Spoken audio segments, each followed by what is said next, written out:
The race that wasn't run. How did you feel when you were building your vehicle in lesson one? Did you have any problems? Were you able to get all the wheels to roll? Did the vehicle move like you wanted it to? Maybe you thought, if only I had more time, I know I could get this to work better.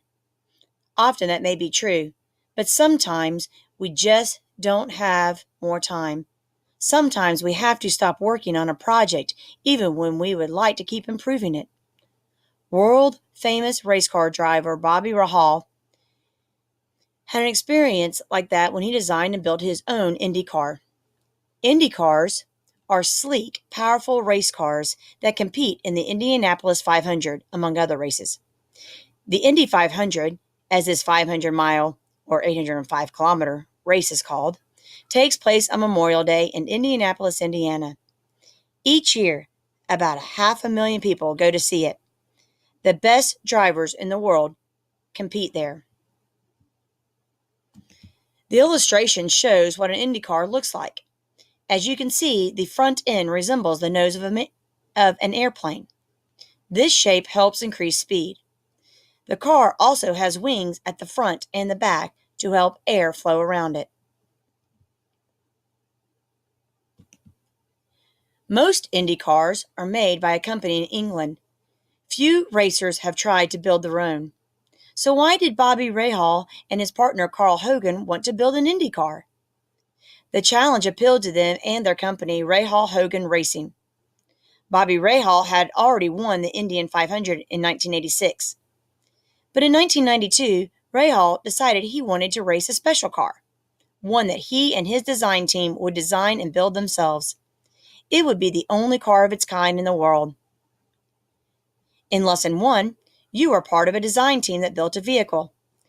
Rahal Hogan Racing had a design team too.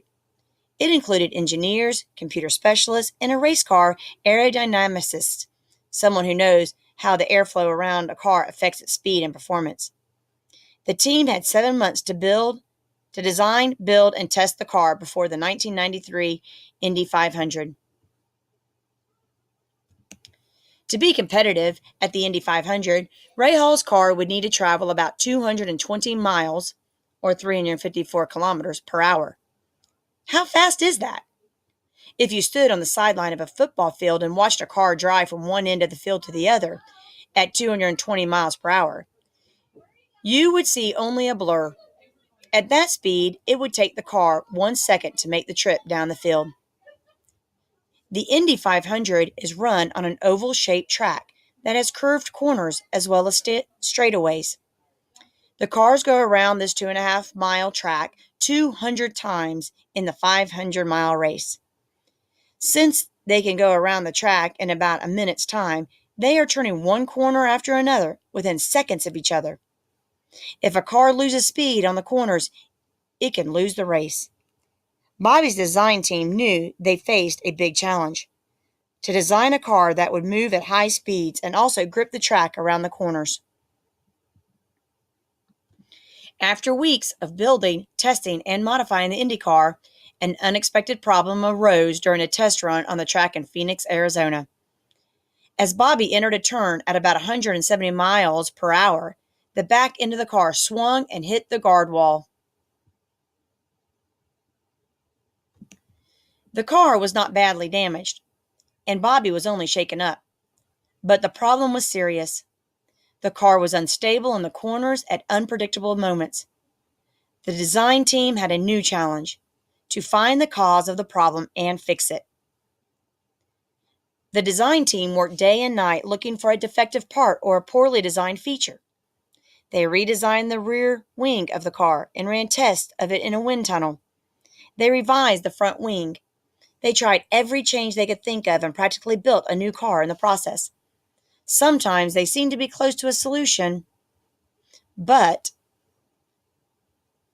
then the car would suddenly become unstable again, swinging out toward the wall. Finally, they had to stop working. It was time for all the drivers who wanted to race in the 1993 Indy 500 to try to qualify. In the qualifying runs, The drivers take turns racing around the track. Only the fastest cars get to complete in the actual race. Can you imagine how the design team felt as they watched Bobby drive onto the track? How they must have wished they had more time. How they must have hoped everything would go perfectly. How they must have hoped Bobby would qualify for the Indy 500. But you know what happened? Everything did not go perfectly. The car became unstable and it never quite reached the speed needed to qualify. Bobby Rahal would not race in the Indy 500. At trackside, the Rahal-Hogan design team was stunned. They had put all their effort into the project and time had run out. As disappointed as he was, Bobby spoke to the reporters before leaving the speedway. It's going to be an odd Memorial Day for me, not being in this race. But we'll be back next year. We'll go get 'em again. He thanked the fans for their support. Then he left the track. Even after 7 months of hard work, the team could not solve the car's flaws. It was not easy to set aside the project when the team had put such effort into it, but there was nothing more they could do. When one challenge ends, often there is another one just ahead. Bobby Rahal did not build a successful car for the 1993 Indy 500, but he never gave up on racing or winning. In fact, not long after the 1993 racing season, Bobby Rahal's design team began working on a new Indy car engine.